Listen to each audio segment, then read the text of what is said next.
Introduction.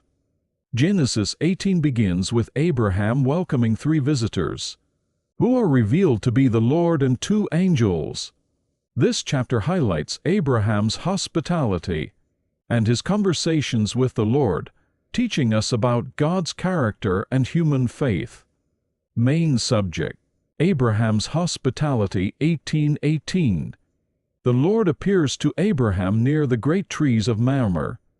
Abraham sees 3 visitors, quickly goes out to meet them, and invites them to his home to provide food and refreshment.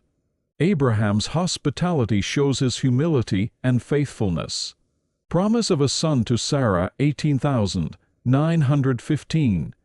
One of the visitors asks where Sarah is, and then promises that she will have a son by the same time next year. Sarah laughs at this, but the Lord knows her thoughts and says, "Is anything too hard for the Lord?" This emphasizes God's omnipotence and faithfulness to his promises. Judgment on Sodom and Gomorrah. 181,633. As the visitors prepare to leave, the Lord reveals to Abraham that the sins of Sodom and Gomorrah are so severe that he plans to destroy the cities.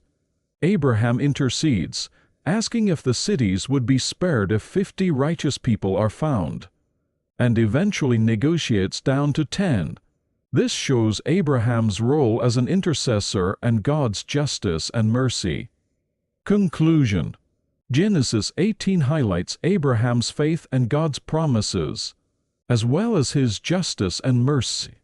Abraham humbly and faithfully serves the Lord, learns more about God's character through their conversation, and receives the promise of Isaac. The announcement of Sodom and Gomorrah's destruction also reveals God's justice. Lessons and applications. Importance of hospitality: learn to welcome others humbly and faithfully, like Abraham. Faith in God's promises: trust in the Lord's omnipotence and faithfulness to his promises. Power of intercession and prayer. Like Abraham, pray for others and seek solutions through conversations with God. God's justice and mercy. Recognize God's justice and mercy and strive to practice justice and mercy in our own lives.